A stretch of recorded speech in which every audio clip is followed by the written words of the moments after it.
अस्सलाम वालेकुम नाज़रीन, मैं हूं आपका होस्ट उस्मान हैदरी। जैसा कि मैंने आपको बताया था कि मैं एक टेक रिलेटेड सीरीज स्टार्ट करने जा रहा हूं।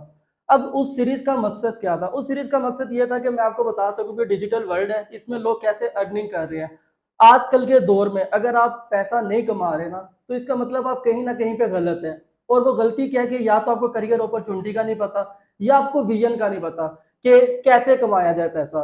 तो आज के इस पॉडकास्ट में मैंने एक ऐसे गेस्ट इनवाइट किए हैं जो जिनकी एक बड़ी खूबसूरत जर्नी है, जो आपको आज बताएंगे कि आप कैसे अर्निंग कर सकते हैं, कैसे आप अपना करियर परसू कर सकते हैं, कैसे आप अपना करियर चूज कर सकते हैं।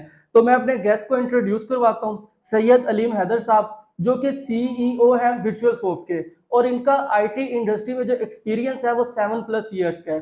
अस्सलाम वालेकुम सर। वालेकुम अस्सलाम। अच्छा अलीम भाई, क्या हाल चाल है? ठीक है। अल्हम्दुलिल्लाह, अल्लाह का शुक्र, ज़बरदस्त। अच्छा अलीम भाई, आपको पता तो चल गया कि हमारा बेसिक मकसद आज के पॉडकास्ट का ये है कि हम जो है ना अपने यूथ को अवेयर कर सकें कि वो कैसे अर्निंग कर सकते हैं, कैसे वो टेक्नोलॉजी, आपको पता है डिजिटल वर्ल्ड है, आईटी जो है बड़ा प्रोग्रेस कर रही है, तो इसमें बड़ी अर्निंग अपॉर्चुनिटी है, लेकिन हमारे लोगों को नहीं पता। तो हमारा यही थीम होगा। जी, जी, आज के आपके पॉडकास्ट का जो टॉपिक है वो तो आप जानते ही हैं कि पाकिस्तान के अंदर जो इस वक्त हालात चल रहे हैं कि पाकिस्तान में जॉब्स अवेलेबल नहीं है, लोगों के पास डिग्री है, लोगों के पास इंजीनियरिंग की डिग्री है, लोगों के पास civil engineering, mechanical, electrical engineering की डिग्री है, लेकिन इंडस्ट्री है ही नहीं कि जो कि वो जॉब को प्रोवाइड कर सके।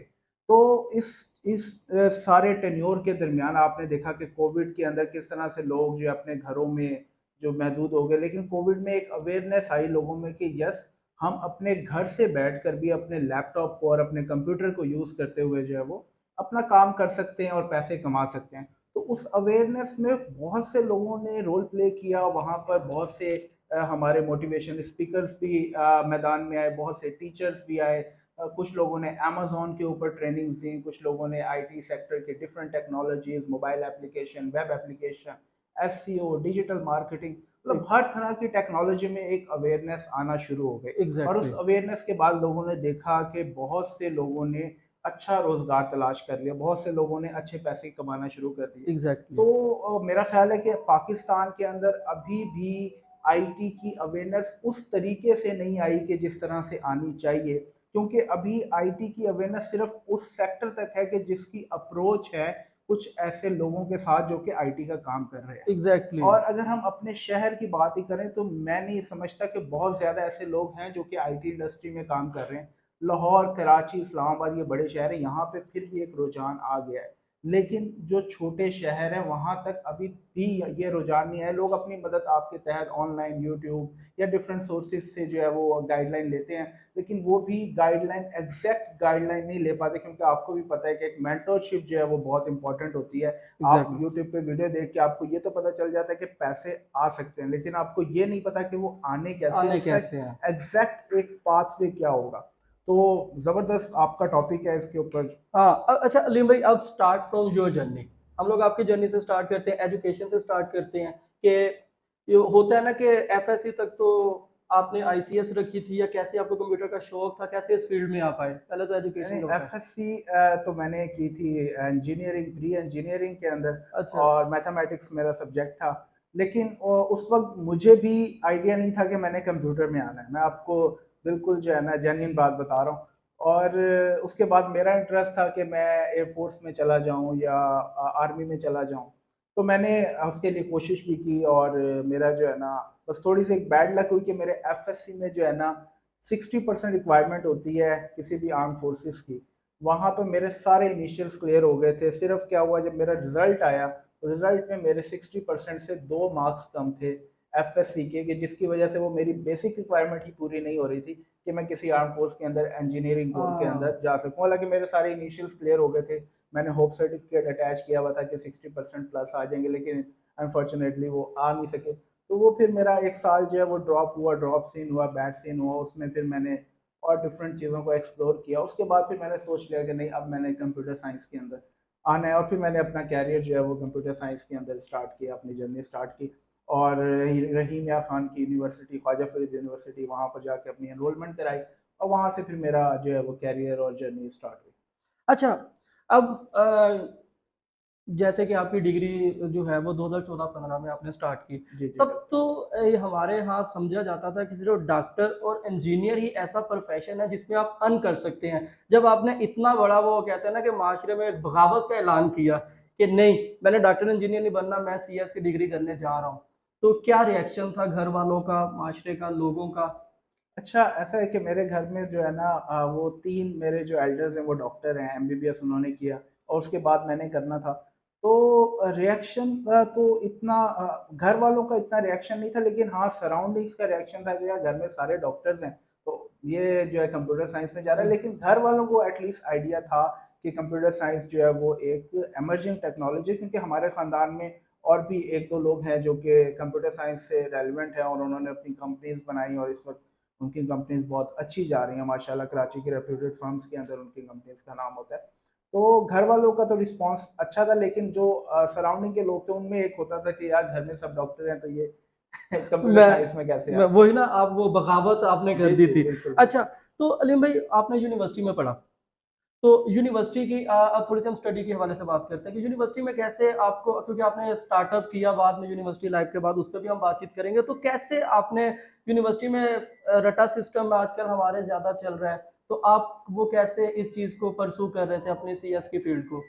यूनिवर्सिटी के अंदर बिल्कुल रटा सिस्टम है और अगर मैं देखूं तो अगर मैं अपनी बात करूं तो हमने जब पहला और दूसरा सेमेस्टर किया उसके अंदर जो है वो कुछ सब्जेक्ट्स के अंदर रटा सिस्टम था और कुछ हमारे डिपार्टमेंट के जो डिफरेंट जो थे क्या कहते हैं कोर्सेज हो रहे थे हमारे डिपार्टमेंट में आईटी के कोर्स हो रहे थे और डिफरेंट सॉफ्टवेयर इंजीनियरिंग के कोर्स हो रहे थे वहां पे मैंने देखा कि कुछ टीचर्स ऐसे थे जो कि रट्टे की तरफ लेकर जाते थे रटे इन सेंस के उन्हें खुद प्रोग्रामिंग का इतना ज़्यादा नॉलेज नहीं था तो वो अपने उस नॉलेज को ओवरकम करने के लिए वो स्लाइड्स और वो वाला सारा प्रोसीजर करते थे लेकिन ये बहुत अल्लाह का शुक्र था कि जो हमारी क्लास थी उसके अंदर रट्टे वाला इतना सीन नहीं था और जो हमें टीचर पढ़ा रहे थे तो उन्होंने हमें प्रोग्रामिंग जो है वो बिल्कुल भी रटा सिस्टम पे नहीं कराई और यही हुँ। वजह थी हमारी क्लास के अंदर मैक्सिमम लोगों का या तो डी ग्रेड था या फिर जो है वो फेल थे और उस दौरान मुझे अपने ऊपर ये बिलीव हो गया था कि मुझे कोडिंग में इंटरेस्ट बिल्ड हो गया और सही। मैं बाकी सब्जेक्ट में किसी में नंबर आए ना आए मेरा लेकिन प्रोग्रामिंग में मेरा ए ग्रेड होता था या ए प्लस होता था ये मेरा जी। शुरू से रहा बाकी सब्जेक्ट्स में मैं बस क्योंकि रट्टा होता था इस्लामियात पाक स्टडीज जी, जी, मैं समझ इंग्लिश रहा और हूँ। इस हाँ तरह जी। के सब्जेक्ट्स उसमें हम भी रट्टा लगाते थे और रट्टा मेरा कोई इतना अच्छा था नहीं तो उसमें नंबर इतने अच्छे आया नहीं करते थे लेकिन ये है कि प्रोग्रामिंग के जितने भी सब्जेक्ट्स थे कंप्यूटर रिलेटेड थे उसमें मेरे मार्क्स हमेशा जो है वो क्लास में जो है टॉप 2 टॉप 3 और टॉप 1 में रहते थे अच्छा, और बिहाइंड द कैमरा हमारी डिस्कशन भी हो रही थी और आपने बताया था कि आप जो है ना, वहाँ पे ही यूनिवर्सिटी में ही आपने खुद से कोर्सेज़ पढ़ाना शुरू कर दिए थे। जी, जी, जी, जी, बिल्कुल। तो ऐसा है कि जब मैं 3rd सेमेस्टर मेरा कंप्लीट हुआ तो हमारी यूनिवर्सिटी में एक बड़ा ब्रेक आया और वो ब्रेक तकरीबन 5 से 6 महीने का था। यूनिवर्सिटी के सिक्योरिटी इश्यूज़ थे और उन दिनों एक पेशावर में हमला हुआ था। स्कूल में तो सिक्योरिटी के हवाले से कंसर्न था पूरे मुल्क के अंदर। तो यूनिवर्सिटी को भी हिदायत जारी हुई थी कि आप अपना पहले बाउंड्री वॉल कंप्लीट करें। वो भी अंडर डेवलपमेंट यूनिवर्सिटी थी। सही। तो उन लोगों ने फिर उस चक्कर में क्योंकि अवेलेबिलिटी नहीं थी इतने गार्ड्स के बाउंड्री वॉल में भी टाइम था तो वो एक लंबा गैप आया 5 से 6 महीने की जर्नी थी तो उस दौरान मैंने जो है ना कराची में एक कंपनी थी तो वो मेरे कज़न ही थे तो उनकी कंपनी का मैं गया वहाँ पे जो है वो डिफरेंट टेक्नोलॉजीज़ पे काम किया एंड्रॉयड एप्लीकेशन और जावा इन दो जो है जावा लैंग्वेज और एंड्रॉयड टेक्नोलॉजी के ऊपर वहाँ मैंने काम किया फिर मैं वहाँ से जब वापस आया तो फिर मुझे ये रियलाइज़ हुआ कि अब मेरा जो करंट स्केल है वो मैं इस काबिल हूँ कि मैं अपनी यूनिवर्सिटी में जो मेरे सीनियर्स हैं उनसे भी ज़्यादा बेहतर मेरी प्रोग्रामिंग जो है ना अभी मौजूद है करंटली और मैं बड़ा इजीली जो है ना लोगों को भी वो पैरामीटर सिखा सकता हूँ जो मैंने सीखे प्रोग्रामिंग एग्ज़ैक्टली। को लर्न करने क्योंकि प्रोग्रामिंग से लोग डरते थे उस वक्त मुझे हाँ जी। याद है कि प्रोग्रामिंग की वजह से लोग स्विच कर जाते थे डिपार्टमेंट को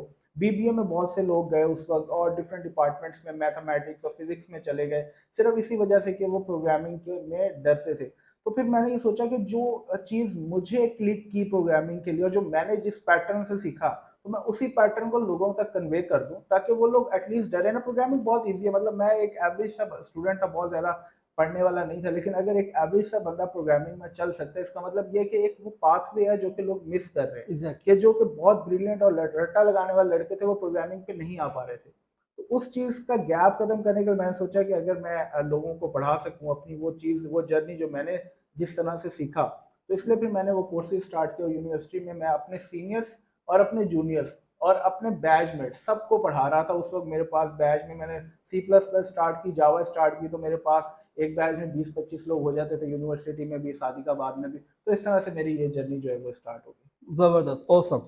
अच्छा, अब बात करते हैं आपके स्टार्टअप की, जी जी। कि आपने अब सादकाबाद एक बहुत छोटी तहसील है, यहाँ पे लोगों के पास पोटेंशियल तो है, लेकिन लोगों का वो विजन नहीं है, इनको वो अंडरस्टैंडिंग नहीं है इस फील्ड की। तो मुझे ये बताइए कितना डिफिकल्ट था आपके लिए वो स्टार्टअप प्लान करना, उसको इनिशिएट करना, ये और उसमें क्या हर्डल्स थी वो सारी? अच्छा, सबसे पहले तो मैंने जो स्टार्टअप स्टार्ट किया वो सिर्फ इसलिए किया कि इस रीजन के अंदर कोई भी ऐसा इदारा नहीं था कि जो सॉफ्टवेयर इंडस्ट्री में काम कर रहा हो। जिस वक्त मैंने स्टार्ट किया उस वक्त कोई शाज़ो नाज़र, रहीमा खान में एक या दो ऐसे इदारे थे जो कि काम कर रहे थे। वो भी कोई बहुत बड़े स्केल पे काम नहीं कर रहे थे, 3-4 लोगों की टीम के साथ काम कर रहे थे। और उनका कोई सोसाइटी में अभी इतना रोल प्ले नहीं कर रहे थे वो, मतलब लोगों को भी इतना नहीं पता था कि ये लोग काम कर रहे हैं। तो वो बैकडोर फ्रीलांसिंग और छोटे लोगों की टीम बना के और 4-5 लोगों की टीम बना के तो वो अपना काम रन कर रहे थे। तो मैंने शुरू इसलिए किया क्योंकि मैं कोर्स पढ़ा चुका था। कोर्सेज में मैंने अपने 2 साल लगाया, उसमें लोगों को एंड्रॉयड मोबाइल एप्लीकेशन तक ले गया। तो अब वो लोग जो कि मोबाइल एप्लीकेशन डेवलपमेंट जानते हैं, अब उन लोगों को जॉब्स चाहिए। हम्म। उन लोगों के पास जॉब करने के लिए कोई रिसोर्स नहीं। अब एक बंदा यूनिवर्सिटी में पढ़ रहा है, वो लाहौर जाके तो जॉब नहीं कर सकता ना। वो अब छठे सेमेस्टर में है, उसे एंड्रॉयड एप्लीकेशन डेवलपमेंट भी आ रही है, 5वें सेमेस्टर में जिसे वेब एप्लीकेशन डेवलपमेंट आ रही है। तो लेकिन उसको जॉब करने के लिए कोई भी एरिया या कोई जगह नहीं थी। तो उसलिए मैंने एक सेटअप बनाया है कि मैं क्लाइंट्स को लेकर आऊँ और ये जो लोग जो कि पीछे आ रहे हैं जिनको काम भी आता है उनको एटलीस्ट एक रोजगार मिल सके और वो अपना साइड पे पैसे बना सकें। उस वक्त फ्रीलांसिंग जो है ना, इतनी ज़्यादा लोगों को नहीं पता थी कि वहाँ से क्लाइंट्स आ सकते हैं या आ सकते हैं। तो मैंने इसलिए एक कंपनी स्टार्ट की। मैंने कहा चलो काम लेकर आते हैं और इनसे काम करवाते हैं, इनका भी रोजगार चलेगा और हमारी भी कंपनी एक स्टैब्लिश हो जाएगी। अब मैं और फिर वो जो नेगेटिविटी थी, क्योंकि हमारे यहाँ कुछ भी नया करना जाए ना, तो लोगों की एक नेगेटिविटी लाजमी शामिल होती है, नहीं होगा तुझसे, तू नहीं कर पाएगा, या इस तरह की क्या कर रहा है ये, इस रीजन में ये चीज़ चलेगी नहीं, क्योंकि लोगों को शऊर नहीं था। तो उस चीज़ को आपने कैसे टैकल किया? नेगेटिविटी तो देखें, वो जब कोई भी आप काम शुरू करेंगे, जिस वक्त मैंने कोर्सेज शुरू किए थे उस वक्त भी लोगों में नेगेटिविटी थी।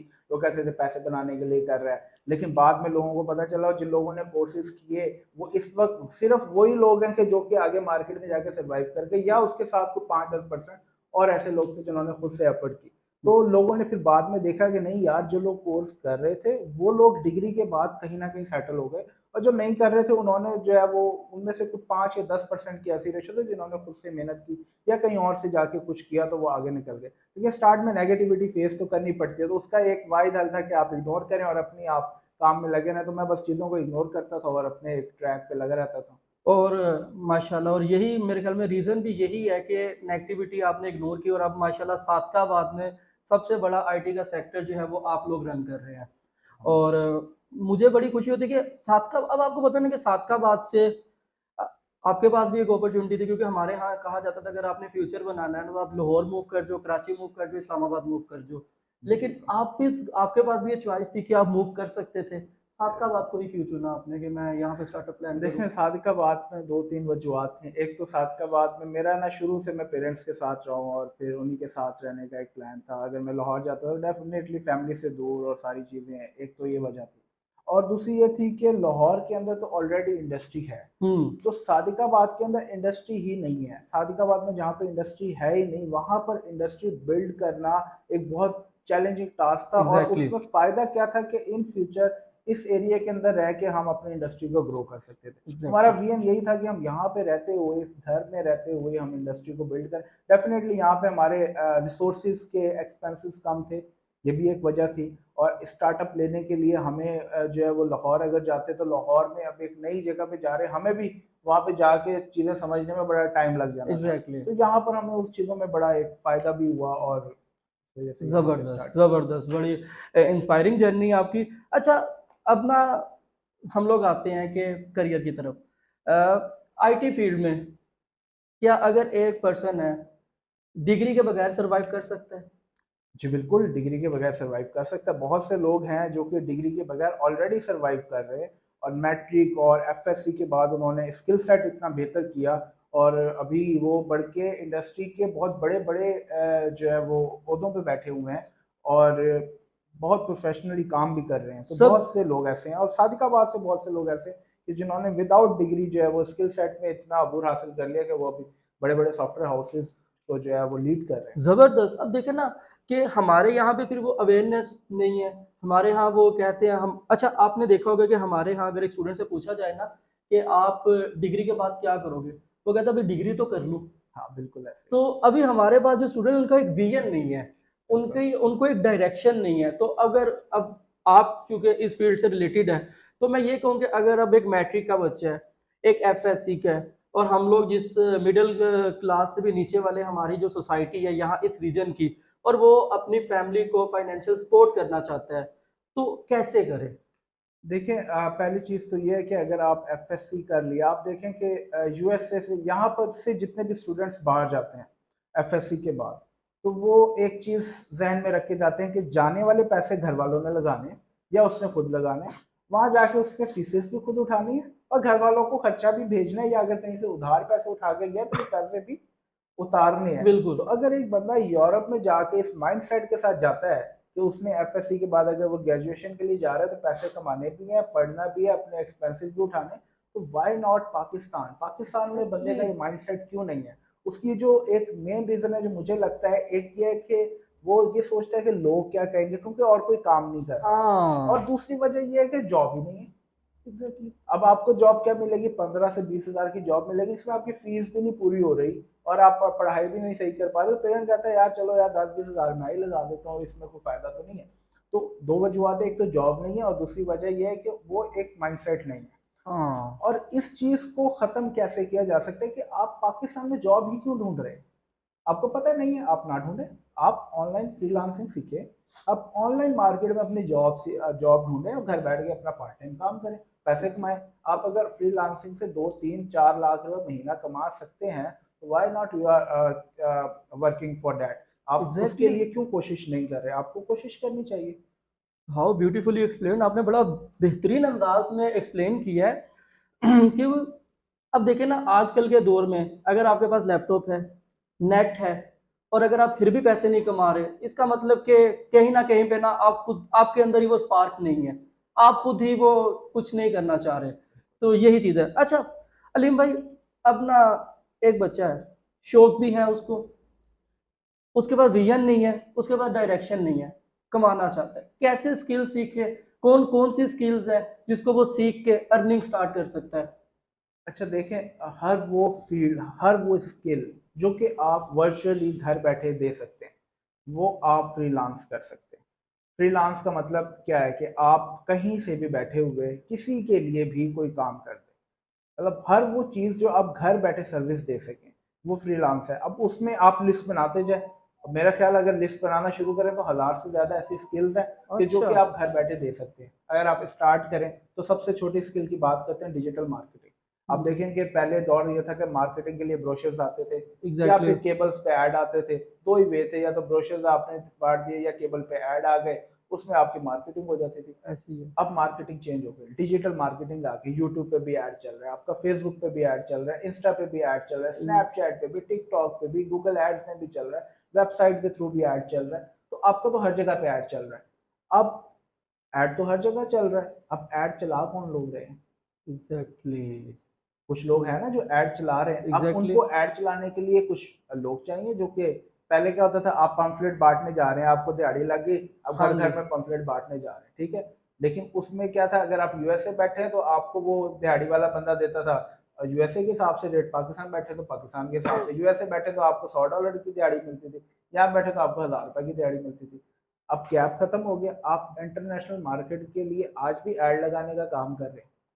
लेकिन हुँ, तरीकाकार चेंज हो गया। चेंज हो आप गया। ऐड लगाएँ, फेसबुक पे ऐड लगाएँ, आप गूगल पे ऐड लगाएँ, ज़ाहिर-सी बात है डिफरेंट कंपनीज़ हैं, उन्होंने अपनी प्रमोशन करनी है, ऐड लगाने उनको एग्ज़ैक्टली, ऐड लगाने के लिए वो खुद तो नहीं काम करेंगे ना, उन्होंने बंदे रखने। अब वो एग्ज़ैक्टली। बंदे उनको डज़न्ट मैटर कि वो यूएसए मिल जाए, यूएसए में तो बंदे शार्ट हैं, वो मिलते ही नहीं वहाँ पे, तो वो क्या करते हैं फ्रीलांस पे जाते हैं, लोगों को ढूँढते हैं, पाकिस्तान से मिल जाए, इंडिया से, डजंट मैटर, कहीं से भी मिल जाए, उन्हें बंदा चाहिए जो कि उनके ऐड लगा सके, उनकी प्रमोशन कर सके।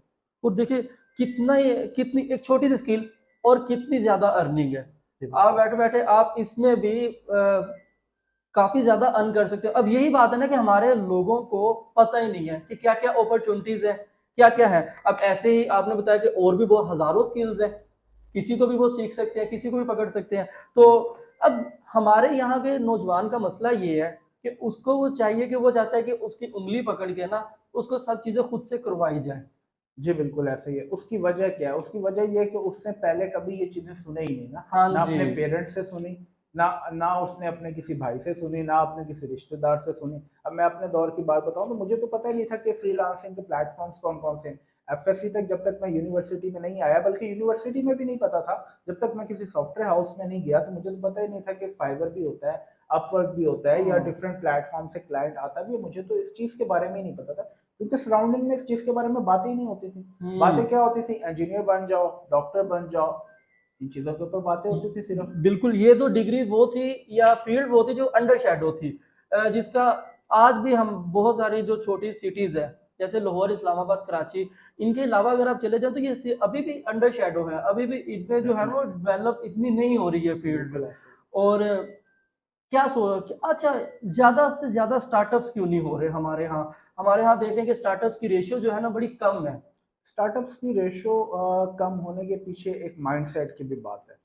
2 तरह के स्टार्टअप्स होते हैं। एक स्टार्टअप होता है कि ज़िद में स्टार्टअप करना है कि हमने स्टार्टअप करना है। अच्छा। मुझे जी सीईओ का लेबल चाहिए। सही। वो फलाना को-फाउंडर है, वो फाउंडर है, फाउंडर का टैग, अपना कार्ड बना लें, उसके ऊपर नीचे फाउंडर लगा दें। एक जी। होता है स्टार्टअप ज़िदबाज़ी में। दूसरा स्टार्टअप होता है कि एक बंदे ने एक जर्नी की, उसे एक जर्नी का पूरा स्टार्टिंग पॉइंट से लेकर एंडिंग पॉइंट नज़र आ गई। अब उसे पता है कि मैं अगर इस डोमेन में इस तरीके से काम करूँगा तो अपनी कंपनी बिल्ड कर लूँगा। उसे पूरा एक रोड मैप, एक प्लान मिल गया। एग्जैक्टली। अच्छा, अब पाकिस्तान में क्या हुआ, कुछ लोगों ने ज़िद में स्टार्टअप कर लिया, वो फेल हो गए। अब उनकी फेलियर को देखकर लोगों ने स्टार्टअप के ऊपर सोचना कि यार हम भी कोई स्टार्टअप कर, नहीं यार वो भी बंद हो गया, वो भी बंद हो डर गया, गए, वो भी पहले बंद से हो। ही डर गए। लोग डर गए किन लोगों को देख के कि जिन लोगों की वो जर्नी ही नहीं थी। एग्जैक्टली। लेकिन लोगों ने उन लोगों को नहीं देखा कि जिन लोगों ने मेहनत की और उन लोगों ने पहले स्किल सीखा, पूरा एक वे देखा कि क्लाइंट को लाना कैसे, उसका हम्म। प्रोजेक्ट बनाना कैसे, उसको डिलीवर कैसे करना है, डिलीवर करने के बाद आफ्टर प्रोजेक्ट क्या सपोर्ट देनी है उसे। एक पूरा साइकिल जिस बंदे ने देख लिया, डेफिनेटली वो बंदा जो है फिर भी स्टार्टअप में आ सकता है। उसे पता है क्लाइंट लाना कैसे है और क्लाइंट को काम करके कैसे है। दो ही चीज़ें हैं ना आपको बिजनेस चलाने के लिए, कि आपकी प्रोडक्ट क्या है। अगर हम्म। आपकी सर्विसेज प्रोडक्ट है तो आपने सर्विसेज सेल करनी है, और सर्विसेज के लिए क्लाइंट कहाँ से ढूंढना है वो आपको पता होना चाहिए, मार्केट का पता होना चाहिए। दो चीजें आपको पता है तो दरमियान में आपने एक इंफ्रास्ट्रक्चर बनाना है, ऑर्गेनाइजेशन बनानी है, टीम बनानी है, और आपकी ऑर्गेनाइजेशन खड़ी हो जाएगी। लेकिन जब आपको ये नहीं पता कि क्लाइंट आएगा कैसे, या अगर हाँ। ये पता क्लाइंट आएगा कैसे तो बनेगा कैसे ये नहीं पता, तो दोनों में से एक चीज भी आप लैक करें तो अपनी आप कंपनी कभी भी बिल्ड नहीं कर पाते। तो यही वजह है कि पाकिस्तान में सर्विसेज बेस्ड स्टार्टअप के ऊपर जो है लोग इतने कामयाब नहीं हुए।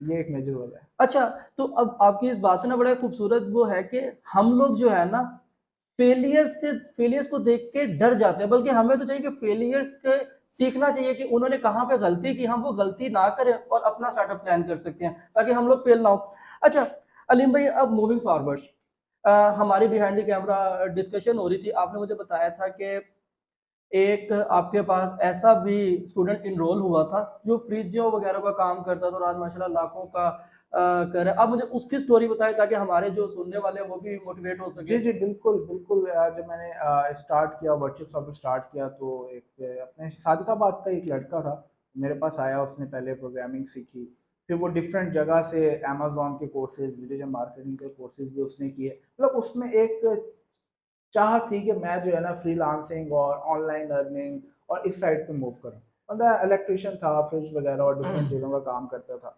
लेकिन उस बंदे ने 2 साल बाद जब वो बंदा मुझे मिला, उसने डिफरेंट मेरे सेमिनार्स भी में भी आता रहा और लोगों के पास भी जाता रहा, डिफरेंट लोगों के साथ उसने जो है ना, मतलब जहाँ से उसे कुछ मिलता था वो वहाँ से सीखने चला जाता था।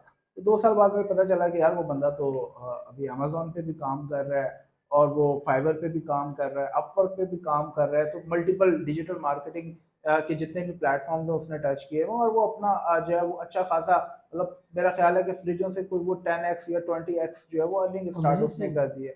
तो कितने ऐसे में 2 साल की जर्नी के अंदर वो बंदा जिसने एक लगन थी जिस बंदे में सीखने की कर गया। देखिए तो क्रेजी नंबर्स के आप 10 एक्स, देखिए नो डाउट के फ्रीजो वाले वो भी एक स्किल है, अच्छा है, लेकिन उस लड़के ने अपने आप को अपग्रेड करना चाहा और वो कैसे स्किल सीखी और वो डेफिनेटली, अब लाखों में कमा रहे हैं। डेफिनेटली बिल्कुल ऐसा ही है। तो हमारे जो लोग हैं वो जो डरते हैं, मैं कहता हूँ कि ये सक्सेस स्टोरीज आप में से ही तो हैं, ये वो लोग हैं जिन्होंने अपनी बाउंड्रीज को पुश किया, अपनी लिमिट्स को पुश किया, आज वो लाखों में कमा रहे हैं। डेफिनेटली, आजकल की वही बात कि आजकल के दौर में अगर आप नहीं कमा रहे ना तो आप में वो स्पार्क नहीं है। जैसे आपने बताया कि उस वो लड़का घूमता था, वो नॉलेज के लिए घूमता था कि मुझे जहां से बिल्कुल, कुछ मिले मैं सीखूं। बिल्कुल ऐसे, बिल्कुल और ऐसे। आपको लगता है कि हमारे आजकल ऐसे करेक्टर्स अभी भी इस माशरे में हैं जिनमें अब वो कुछ करने की लगन हो, स्पार्क हो?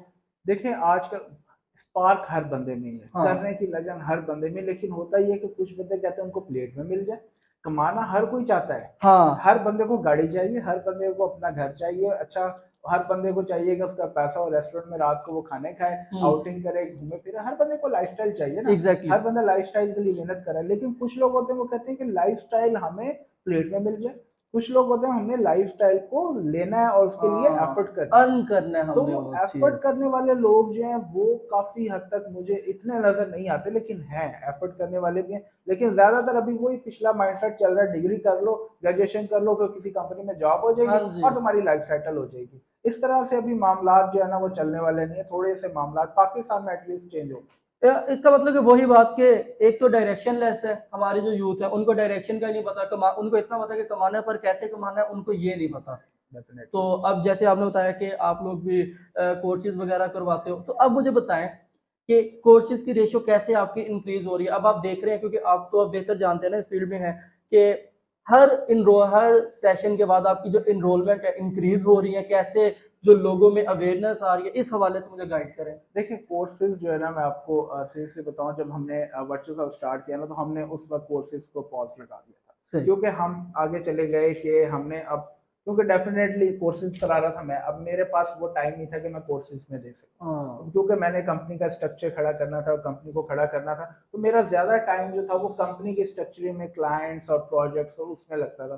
तो मैंने थोड़ा सा जो है वो उस पर एक पॉज लगाया। फिर हमने उसके बाद एक 1 ईयर प्लान, एक जर्नी जो है वो बनाई। हमने 2 साल उस जर्नी को चलाया। उस जर्नी के अंदर हमने तकरीबन 40+ लोगों को ट्रेन किया वर्चुअल शॉप के अंदर, क्योंकि मुझे ये लगता था कि कोर्सेज के अंदर एक बंदा जो 3 महीने का कोर्स करता है ना, क्योंकि मैं कोर्सेज करा रहा था प्योर सॉफ्टवेयर इंजीनियरिंग की डोमेन के अंदर, प्रोग्रामिंग, C++, जावा, पाइथन, फिर मोबाइल एप्लीकेशन और फिर इस तरह से। तो मुझे ये लगता था कि बंदा यूनिवर्सिटी गया, उसने प्रोग्रामिंग तो सीखी नहीं है, वो मैं उसे एंड्रॉइड कैसे पढ़ा दूँ 3 महीने के अंदर। उसे हम्म। पहला कोर्स उसे आता नहीं, मैं उसे 8वां कोर्स कैसे करवा दूँ। तो एग्जैक्टली। उसके लिए मैंने 1 ईयर प्लान की एक जर्नी बनाई कि भाई पहले C++ सीखो, फिर एसक्यूएल डेटाबेस सीखो, जावा सीखो, पाइथन सीखो, और फिर जाके जो है ना आपने ऑब्जेक्ट ओरिएंटेड प्रोग्रामिंग के एडवांस कॉन्सेप्ट सीखने हैं। और फिर कहीं जाके आपको हम जो है ना वो डार्ट प्रोग्रामिंग सिखाएंगे और फ्लटर की तरफ लेके जाएंगे, या वेब एप्लीकेशन पे अगर आपने जाना है तो HTML, CSS, JavaScript, backend node JS. तो मतलब ये बाद की जर्नी, पहले 6 महीने 8 महीने आपको बेसिक जर्नी तो करनी है। वो जर्नी एग्जैक्टली। लोगों के पास थी नहीं, तो फिर हमने 1 ईयर प्लान बनाया और उसके अंदर पूरा साल लोगों को सीक्वेंस ट्रेन के किया। साथ और आपने। उस बैच में हमारे 40 लोग जो है वो इस तरह के निकले कि जो या तो सॉफ्टवेयर हाउस में काम कर रहे हैं, या फ्रीलांसिंग कर रहे हैं, या अपना एक छोटा सा सेटअप बना के काम कर रहे हैं। जबरदस्त, अमेजिंग अमेजिंग। तो इसका मतलब कि अगर हमारे जो है ना, अगर इनको एक डायरेक्शन दिखा दी जाए तो बड़ा पोटेंशियल है। अब हमारे रीजन की बात करते हैं, जैसे आपने बताया कि हमारे रीजन से लोग जो है वो बाहर काफी काम करते हैं। शफीका इकबाल जी बिल्कुल। अब गूगल में वो काम कर रही है, जी बिल्कुल। सादकाबाद की थी। जी बिल्कुल। तो उनकी भी एक जर्नी देखे ना, इंस्पायरिंग है कि वो सादकाबाद के लोगों में मतलब पोटेंशियल है। डेफिनेटली कि बहुत और पोटेंशियल है। जैसे आपने बताया कि ये लोग बड़ी मेहनत करते हैं, क्योंकि इन्होंने, वो कहते हैं ना कि पंजाबी में भूखा कटियां, इन्होंने भूखे काटी हुई हैं। जी इनको पता है, बिल्कुल। क्योंकि सारे मिडिल क्लास फैमिली से नीचे हैं, सब चाहते हैं कि अपनी फैमिली को सपोर्ट करें। अच्छा अलीम भाई, मैं ना पिछले दिनों में लाहौर था, तो अब मैं मिलता था लड़कों से, तो अब कोई यानी कि जो लाखों में कमा रहा था, मैं पूछता था कि यार ये बंदा लाखों में कमा रहा है तो बड़ी मेहनत, कहता ये अपनी फैमिली के साथ सिंसियर है। दिस मीन्स कि वहाँ ये कॉन्सेप्ट है कि जो बंदा ज्यादा कमा रहा है इसका मतलब अपनी फैमिली के साथ सिंसियर है, उनके लिए एफर्ट कर रहा है कि उनका जो फ्यूचर है वो अपग्रेड कर सके। तो क्या हमारे यहाँ के जो लोग हैं जो अभी भी इस रीजन के, जो पैसे नहीं कमा रहे, इसका मतलब वो फैमिली के साथ सिंसियर नहीं है। फिर यही हम इन अदर वर्ड कह सकते हैं कि वो नहीं, उनको अपग्रेड नहीं करना चाह रहे फैमिली को। उसका मतलब ये भी नहीं है कि वो फैमिली के साथ सिंसियर नहीं है, उसका मतलब ये है कि फैमिली ने उनको इतना पैम्पर्ड कर दिया है। हाँ, फैमिली कहते हैं कि भाई टेंशन ही नहीं, कोई नहीं जी, डिग्री करो, कोई टेंशन वाली बात नहीं है, पैसे हम देंगे। फैमिली ने ये गलत रुझान डाला कि भाई डिग्री करो और उसके बाद कमाओ।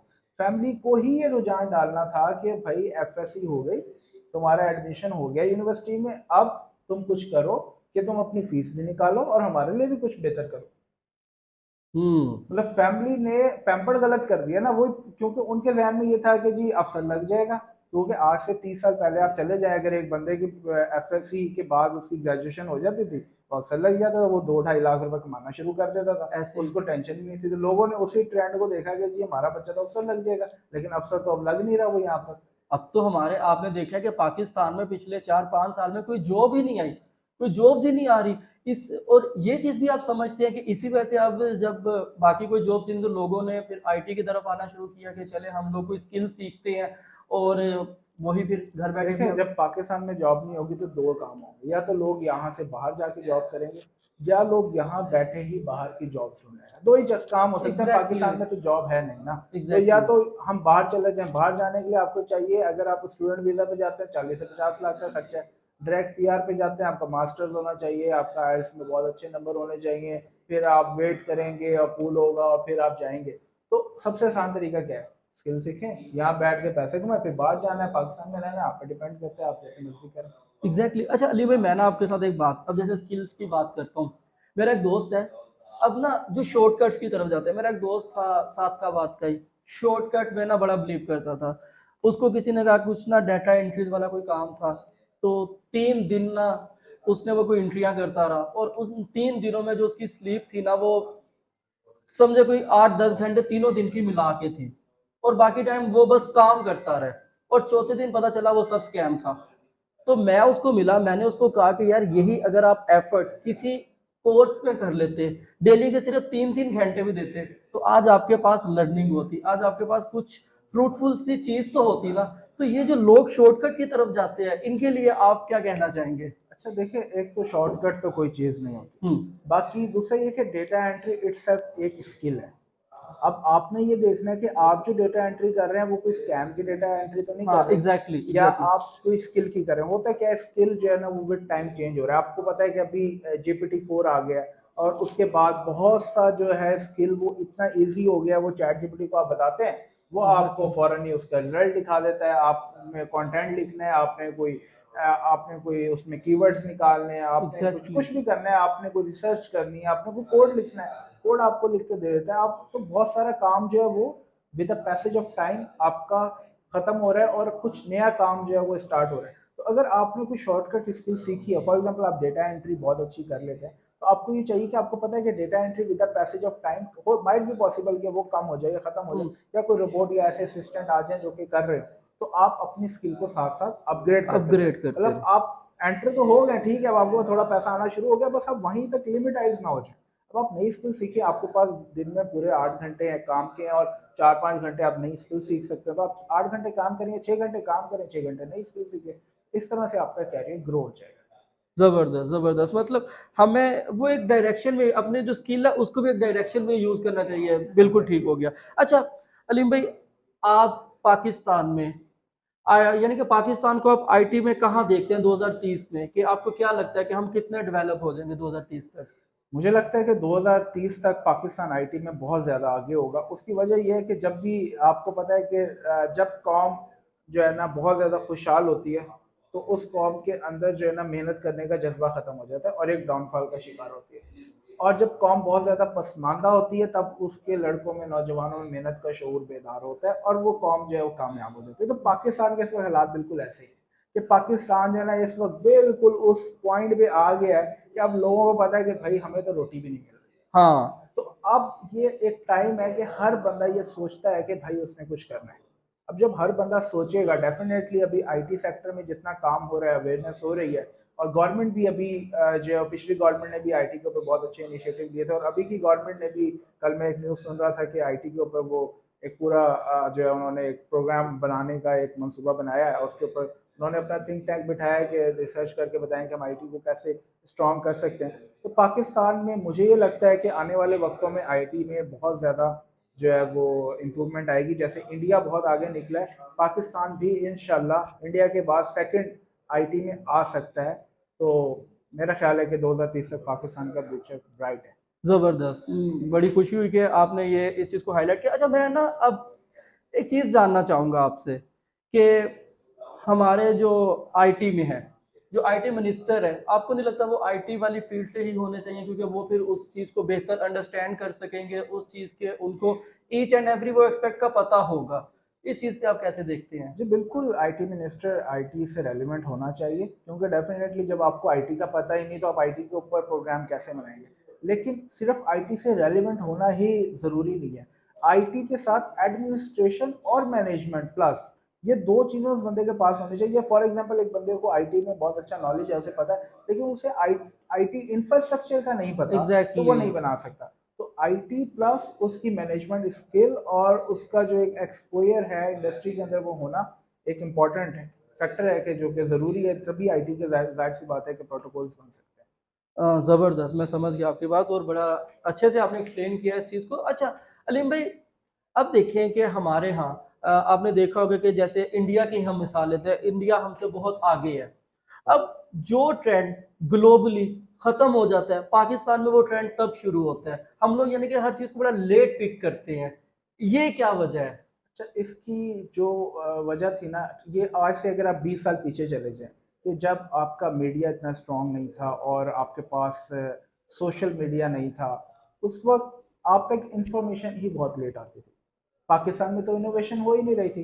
पाकिस्तान में तो इनोवेशन के नाम पे कुछ भी नहीं हुआ। पिछले अगर आप देखें पाकिस्तान की हिस्ट्री निकाल लें, तो पाकिस्तान में सिर्फ अगर इनोवेशन हुई है तो वो एटॉमिक एनर्जी के अंदर हुई है या एटॉमिक सेक्टर के अंदर हुई है कि पाकिस्तान ने एटम बम बना लिया। उसके अलावा पाकिस्तान की क्या इनोवेशन है? पाकिस्तान से साल्ट जाता है, ये हुँ, इनोवेशन है, क्योंकि वो तो पाकिस्तान से निकलता है। आप अगर देखें, पाकिस्तान कोई चिप नहीं बना रहा, हुँ, पाकिस्तान इस पर कोई डिवाइस नहीं बना रहा, पाकिस्तान की कोई एक्सपोर्ट नहीं है। तो जाहिर सी बात है, ये लोग ये कौन कर रहा था? इनोवेशन आ रही थी यूएसए के अंदर, और यूएसए के अंदर जब इनोवेशन आ रही थी तो पाकिस्तान के पास वो रिसोर्सेज ही नहीं थे कि पाकिस्तान के लोगों को पता चले। आज आपके एग्ज़ैक्टली। पास आईफोन का नया मॉडल जैसे रिलीज होता है, हर बंदे के पास आ जाता है। मुझे याद है कि 6 साल पहले जो है आईफोन के लोगों के पास हमेशा पुराने मॉडल ही होते थे। नए मॉडल तो लोग बहुत कम रखते थे, लोगों को पता ही नहीं होता था कि अच्छा ये नया मॉडल है। आईफोन 6 जब पुराना हो के वहां से रिफर्ब हो के या वहां से एग्ज़ैक्टली। पुराना लोग बेचते थे, वो इधर पाकिस्तान में आके बिकता था। नई चीज तो पाकिस्तान में आती ही नहीं थी। अब तो बल्कि प्री सेल में ये लोग बुक करवा लेते हैं अपने ऑर्डर, हाँ, ऐसी है। लेकिन अब थोड़ा सा ट्रेंड चेंज हो गया। अब ट्रेंड हाँ। चेंज ये हुआ है कि लोग सोशली कनेक्टेड हो गए। अब जैसे फॉर एग्जांपल मैं अगर अपनी बात करूँ, तो मेरे व्हाट्सएप पे सिर्फ पाकिस्तानी नहीं है। मेरे व्हाट्सएप पे यूएसए के लोग भी हैं, मेरे व्हाट्सएप पे सिंगापुरियन भी है, मेरे व्हाट्सएप पे दुबई से भी लोग हैं, सऊदीया से भी लोग हैं, व्हाट्सएप पे कतर से भी लोग हैं, ओमान से भी लोग हैं। तो अब दुनिया जो है वो कनेक्टेड हो गई है। तो एग्जैक्टली अब exactly। अगर टेक्नोलॉजी कहीं पे आती है ना, तो अब वो स्प्रेड हो जाती है हर जगह के ऊपर। अभी थोड़ी सी हालात बेहतर हुए, मुझे लगता है कि आगे आने वाले कुछ सालों के अंदर पाकिस्तान इंशाल्लाह पीछे नहीं रहेगा। और टेक्नोलॉजी जैसे जैसे रिसर्च और टेक्नोलॉजी नहीं आती रहेगी पाकिस्तान में, हाँ थोड़ा सा एक लेट इसलिए होगा क्योंकि पाकिस्तान में रिसर्च नहीं हो रही। तो हम्म। रिसर्च नहीं हो रही, टेक्नोलॉजी हमेशा सबसे पहले कौन सी कंट्री में आएगी? जिस कंट्री में रिसर्च होगी। रिसर्च हो रही है। तो हमारे पास हमेशा तभी आएगी कि जब वहां पर वो कामयाब हो जाएगी या वहां पर वो एग्जीक्यूट हो जाएगी, फिर हमारे पास आएगी। जब तक एग्जैक्टली हम exactly। लोग रिसर्च सेंटर नहीं बनाते, हम लोग नई टेक्नोलॉजी तक नहीं पहुंच सकेंगे ऑन टाइम। अच्छा, अब ना आपने सुना होगा कि जी, एक ये जो बात, बिल गेट हमारे में पाकिस्तान आया, हम लोगों ने उसका आइडिया नहीं समझा, वो मूव कर गया इंडिया। अमेजोन वाले हमारे पास आए, हमने उनका आइडिया नहीं समझा, वो मूव कर गया इंडिया। इसी तरीके से एलन मस्क ने भी पाकिस्तान को अप्रोच किया, हम लोग नहीं समझे, वो इंडिया। तो हम लोग ही जैसे, मुझे तो लगता है Pakistan is the king maker. Pakistan वो बाकियों को बना रहा है और खुद वो जो है ना प्रोग्रेस नहीं कर रहा। अब ये सारी चीजें हमसे बाईपास होके जा रही हैं, हम क्यों नहीं इन अपॉर्चुनिटीज को अवेल कर पा रहे? उसकी सिंपल वजह यह है कि पाकिस्तानी अगर बाहर जाता है ना, वो इस सोच के साथ जाता है कि उसने बस कमा के घर पैसे भेजने। हम्म। एक इंडियन जब बाहर जाता है ना, दुनिया में यूएस से या कहीं भी जाता है, उसकी अप्रोच होती है कि उसने वहाँ की बड़ी कंपनीज के अंदर बड़ी पोजीशंस को एक्वायर करना है। वो एक लीडरशिप की अप्रोच के साथ जाता है, पाकिस्तानी जाता है लेबर की अप्रोच के साथ। अब एग्जैक्टली। दुबई में देखें जितने भी सेठ बैठे हैं वो इंडियन है, वहाँ की जितनी भी मेन कंपनीज के जो ऑनर्स हैं वो इंडियंस हैं, या वहाँ के जो मेन लीडर्स हैं वो इंडियंस हैं, और पाकिस्तानी जो है वो नीचे काम करने लेबर वाले हैं, लेबर एग्जैक्टली। में ज़्यादा आप देखें। और इसी तरह यूएसए में आप देख लें, पाकिस्तानी जो है वो आपको लेबर में मैक्सिमम नजर आएंगे, और इंडियंस आपको ऑफिस की मेन लीड रोल्स पे नजर आएंगे। आप देख लें गूगल का सीईओ कौन है, पेप्सी का सीईओ कौन है, अमेजोन जो है वो उसके मेजर पोस्ट पे कौन लोग बैठे हुए हैं, सारे इंडियंस एग्जैक्ट आपको मिलेंगे। तो ये तो हमारा थोड़ा सा। वो लोग उन कंपनीज के इंफ्रास्ट्रक्चर में घुसे, हाँ उन जी। लोगों को बताया कि इंडियंस के पास बहुत पोटेंशियल है। इस वक्त इंडिया के पास एक्सपोर्ट क्या है, इंडिया के पास इस वक्त सबसे बड़ा जो एक्सपोर्ट है वो उनके वर्कफोर्स है। तो कहते एग्जैक्टली। हैं कि हमारे पास हम हमसे बेहतर वर्कफोर्स किसी के पास नहीं। ऐसे ही उन्होंने लोगों को मनवा दिया कि वर्कफोर्स अगर पूरी दुनिया में चाहिए तो वो इंडियंस है। इंडिया में। पाकिस्तानियों ने क्या किया कि अगर लेबर किसी को चाहिए तो पाकिस्तानी। हाँ जी, एग्जैक्टली, ये मेंटेलिटी का सारा मेंटालिटी का डिफरेंस है, फर्क है। एग्जैक्टली। बड़ा आपने खूबसूरतली इस चीज़ को देखना। ये पॉइंट आज मेरा वाकई क्लियर हो गया कि mentality is the main thing, कि हमारी मेंटेलिटी ही वो हमने लेबर वाली बना दी है। हमारी मेंटेलिटी है नहीं कि हम लोग लीडर्स हैं। हमारे वो लीडरशिप वाली क्वालिटीज ही वो जब वैनिश हो जाएंगी ना, जब हमारी मेंटेलिटी लेबर वाली होगी। एग्जैक्टली, ये पॉइंट है। अच्छा, तो अलीम भाई, अब लास्ट है, तो मुझे उम्मीद है कि हमारी जो ऑडियंस है इनको काफ़ी हद तक ना पता चल गया होगा कि ये करियर को कैसे चूज कर सकते हैं, परसू कर सकते हैं, क्या क्या करियर अपॉर्चुनिटीज हैं, कैसे स्किल्स को ये लेके चल सकते हैं। अच्छा, अब एक दफ़ा कि अगर एक मैट्रिक एफएससी वाला एक स्टूडेंट है, उसके पास कोई डायरेक्शन नहीं है, कोई विजन नहीं है, और वो आईटी सेक्टर में टेक्नोलॉजी वाली साइड पे करियर परसू करना चाहता है, करियर चूज करना चाहता है, वो कैसे करियर चूज करे और कैसे उसको परसू करे। देखिए सबसे पहली चीज़ तो ये है कि आपको करियर तो बंदे को पहले ही स्कूल लाइफ के अंदर जो है ना एक माइंडसेट बनाना चाहिए कि उसने करना क्या, उसको मज़ा किस चीज़ में आता है। एग्जैक्ट। अब मसला ये है कि पाकिस्तान के अंदर क्योंकि लोग नॉर्मली जो है वो फिजिकल स्किल्स के ऊपर पहले जो है वो रिलाई करते थे कि भाई ये डायरेक्शन है इंजीनियरिंग है, ये डायरेक्शन है जी आपकी एमबीबीएस वाली डायरेक्शन है, या मेडिकल या बायोलॉजी के जितने भी ऐसे ही है। ब्रांचेज हैं उसमें आपकी डायरेक्शन है। या फिर आप आर्ट्स में चले जाओ तो उसमें इकोनॉमिक्स में चले जाओ, या फिर और डिफरेंट जो भी आपके मैनेजमेंट के शोबे हैं, बिजनेस मैनेजमेंट और डिफरेंट साइड। तो मतलब कुछ गिनी चुनी ही फिजिकल डायरेक्शन से, या एलएलबी कर लिया आपने, या एग्जैक्टली। अकाउंटेंसी में चले गए, सीए कर लिया, एससीसीए कर लिया, बिल्कुल इन्हीं ऐसे ही। डायरेक्शंस तक हम जो है ना वो लिमिटाइज थे। लेकिन अब जो है वो कंप्यूटर साइंस को यूज करते हुए चीज़ें ब्रॉड स्पेक्ट्रम पे चली गई। अब एक बंदा जो है उसने अगर अपनी फील्ड चूज करनी है, अगर पाकिस्तान में आपने रह के काम करना, तो मेरे ख्याल में कंप्यूटर साइंस से बेहतर कोई फील्ड नहीं है। और कंप्यूटर साइंस के अंदर बहुत सारी ब्रांचेस हैं जिसमें आप काम कर सकते हैं। तो अगर पाकिस्तान में रह के काम करें, मेरा ख्याल है कि इस वक्त ट्रेंड बनाना चाहिए कि कंप्यूटर साइंस में है। लेकिन अगर पाकिस्तान से बाहर जाना है आपने, क्योंकि आपको पता है पाकिस्तान में अभी इंडस्ट्री तो है नहीं ना, मैकेनिकल इंजीनियर अगर पाकिस्तान में कर लेते हैं तो पाकिस्तान में रहते हुए तो आपको जॉब नहीं मिलेगी। बाहर जाना है तो आप अपनी मर्जी की कोई भी चीज़ जो भी आपका शौक है आप चले जाएं। लेकिन अगर आपने रहना ही पाकिस्तान में तो फिर आपको जो है ना वो सिर्फ कंप्यूटर साइंस की तरफ ही रिलाई करना चाहिए। फिर कंप्यूटर साइंस की डिफरेंट ब्रांचेस हैं, आप अपने आप को उसके अंदर डिफरेंट कोर्सेज में एनरोल करा के देखें कि आपको मज़ा किस में आ रहा है, आपकी डायरेक्शन एग्जैक्टली। क्या बन रही है, आपको किस चीज़ में जो है वो अच्छा लग रहा है। बस फिर आप उस चीज़ का एक पाथ पे सेट करें और उसके ऊपर अपना ट्रैक बना लें। बड़ी ज़बरदस्त, क्योंकि ये चीज़ तो अब तय है कि फ्यूचर जो है आपका सारा डिजिटल है। Future definitely. आपका अब यही है। तो हम लोग भी अभी से ही, ये कहते हैं ना कि कदम से कदम मिला के चलना शुरू कर दे। अगर अब तो वो दौर है कि अगर आप पीछे रह गए तो बहुत पीछे रह जाओगे। और यही चीज़ है। अच्छा, अब हम लोग ना थोड़े से एक छोटा सा टॉपिक है, पेरेंटिंग। अब एक जो है, अब जैसे आज के मेरे इस पॉडकास्ट के बाद, हमें सुनने के बाद कुछ लोग जाते हैं, जाके अपने पेरेंट्स को कहते हैं कि मुझे सीएस में जाना है, मुझे स्किल सीखनी है। अब वो तो कहेगा क्या कर, क्या सुन के आ गया तू, ये क्या कैसी बातें कर रहे हो। तो हमारे पेरेंट, अब वो पेरेंट्स खुद इतने अपडेट नहीं है, उनको हाउ नो नहीं है फील्ड का, तो वो बच्चे का मोराल जो है ना वो उनको समझ ही नहीं पाएंगे। वो बच्चे को कहेंगे बस रहने दे, तो जो कर रहा है वही कर। तो इस हवाले को, अब इस स्टीरियोटाइप को हमने कैसे तोड़ना है। इस चीज़ का एक ही हल है सिंपल सा, कि पेरेंट्स को चाहिए कि वो थोड़ा सा अवेयरनेस अपनी बेहतर करें। जैसे कि अब पेरेंट्स अगर अभी जो करंटली जितने पेरेंट्स हैं 25 से 30 साल के, उनको तो एक हद तक आइडिया है, एग्जैक्टली। लेकिन उनसे जो बड़ी एज में है उन लोगों को इतना आइडिया नहीं है, या अगर ये आइडिया है कि भाई इस फील्ड के अंदर लोग पैसा बना रहे हैं, इतना आइडिया है, लेकिन ये उन्हें भी नहीं पता कि फील्ड काम कैसे कर रही है। तो हाँ जी। एटलीस्ट उनको इतनी अवेयरनेस ज़रूर लेनी चाहिए कि फ्रीलांसिंग हो कैसे रही है, क्लाइंट को ऑनलाइन अप्रोच कैसे किया जाता है, क्लाइंट को आउटसाइड द पाकिस्तान या ओवरसीज कैसे आप एक्सेस करते हैं, उससे रब्ता करते हैं, उससे साथ काम करते हैं।